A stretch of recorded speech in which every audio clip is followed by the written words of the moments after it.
e o público vai ver e eles vão ver que sem eu, eles não são nada. Os outros 3 e vão mostrar pra ele que sem a gente, ele não é nada. Essas histórias não diminuem nada, assim, pra mim, que sou fã dos Trapalhões. Claro que não. O que eram os caras? Né, o tamanho deles. Imagina, assim, não só ao contrário. Não só na comédia, mas na televisão, na formação de várias gerações, cara. Eles são imensos, cara. Ao contrário, eu acho que, eu sempre falo isso, humaniza os Trapalhões. Entendeu? Porque assim, eu lembro quando o Renato lançou a autobiografia dele, a Folha me convidou pra fazer a resenha. Eu li o livro dele, eu falei, gente, ele fez uma biografia como se fosse um santo, porque ele não contou nenhuma derrapada da vida dele. E aí eu escrevi isso, eu falei, essa biografia é uma biografia que não conta, porque ele, na briga de 83, por exemplo, que os Trapalhões se separam em agosto de 83... Que forma Trapalhões e Demusa. Isso, que ele falou aqui, o Dedé. Eles brigaram porque era o seguinte, tinha uma... Isso foi em agosto. Em julho, a revista Veja fez uma capa com Renato Aragão. Colocou assim, o maior palhaço do Brasil, alguma coisa nesse sentido. E na matéria, começou a falar, era uma matéria muito longa, citou de passagem Dedé, Mussum e Zacarias, e começou a elencar uma série de bens do Renato. Por exemplo, a Granja Comari, que hoje a seleção brasileira treina, quem vendeu foi o Renato Aragão, era do Renato Aragão. O Aragão ele comprou da família Gingli, e depois ele vendeu pra CBF. Era dele. E ele quis fazer isso. Ele falou, não, eu quero provar que um cara que é nordestino, que veio por baixo, que pau de arara, essas coisas todas, pode fazer parte da elite e tal. E aí começou na matéria, falou, ele tem a Granja Comari, tem uma casa na... Sabe? O estúdio onde a Record não era dele? Era do... Ele consegue multiplicar o dinheiro, é incrível. Não assim, o tino empresarial dele é fabuloso. O estúdio grande. Era RA. RA e virou agora é da Record. Né? E aí, com essa matéria, que assim, foi o fator determinante dessa separação de 83. Que é um mérito dele, né? Ter ganho muito dinheiro. O que pegou foi que os caras não estavam ganhando tanto dinheiro, é então, isso? aí o que acontece? Os empresários, amigos do Dedé, Mussum e Zacarias falaram, olha só, ele tá milionário, vocês estão ricos, mas vocês não estão milionários. E começaram a fazer a cabeça deles. E de fato, quando a gente fala da questão do Renato, dos 4 na Globo, ele tinha realmente o maior salário, porque ele era o cara que era a estrela principal, apesar de que eu sempre falo que se ele não tivesse os outros 3, ele não seria ninguém. Ele mesmo diz assim, que ele não consegue fazer piada sozinho. Claro, precisa de escada, ele precisa. Então eu sempre enxergo aquilo como se fosse uma banda, né? Eu faço sempre essa analogia com os Beatles, assim, sabe? De falar, os 4, um precisa do outro ali. E aí ele tinha o maior salário, os outros 3 tinham um bom salário, mas a questão que pegava era no cinema. Porque o Renato, ele bancava o filme, ele produzia, ele fazia o argumento, ele fazia tudo praticamente. A produtora era dele? Dele. E os outros 3, quando chegavam pra fazer o filme, eles chegavam como atores. Eles recebiam um papel e faziam o papel deles lá ali e tal. E ganhavam cachê. Então era natural que o Renato ganhasse mais. O risco também era maior dele, né? Não tinha nenhum, assim, risco entre aspas, porque assim, a gente sabia que os filmes dos Trapalhões eram sucesso garantido. Mas era o cara que botava o dinheiro, produzia, ia atrás. O trabalho que ele tinha pra fazer um filme era muito maior do que os outros 3, certo? Certo.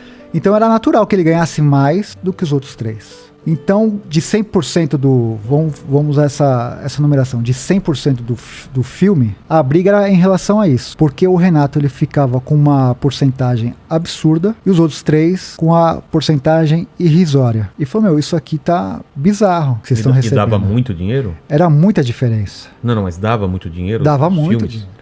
Dava muito dinheiro. Se ele investia, sei lá, ele ganhava no mínimo 5 vezes mais, né? Porque os filmes dos Trapalhões eram um sucesso, né? Ele fazia uma puta produção. Numa época que o cinema brasileiro, ele sustentava o cinema brasileiro. Muitos dos filmes, do lucro dos filmes dos Trapalhões, bancavam produções de Glauber Rocha, porque ia para a Embrafilme, repassavam para essas obras mais experimentais. Então ele teve uma importância fundamental, não só na memória afetiva das pessoas, mas na indústria cinematográfica brasileira. Faz sentido, cara. Porque esses caras todos que hoje são cults, como Glauber, Ganzella, enfim, esses ditos marginais, muito do que eles conseguiam viabilizar era em relação aos filmes dos Trapalhões, que uma parte ia para eles, né? E o Renato nunca foi de usar lei de incentivo, nada. Ele fazia com o dinheiro do próprio bolso, né? O que também era uma coisa bem bacana. E os equipamentos que ele tinha era o que tinha de mais moderno. Ele contratava o melhor câmera, o melhor técnico de som.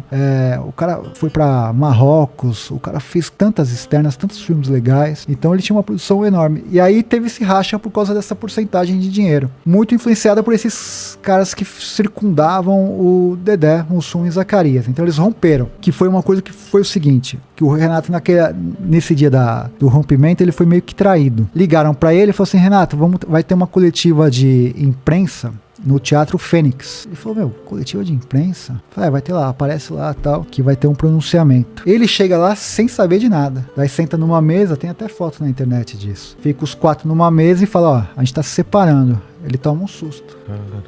Ele tava pra fazer o Trapalhão na Arca de Noé. Tava com, tipo, o roteiro tudo pronto, tal.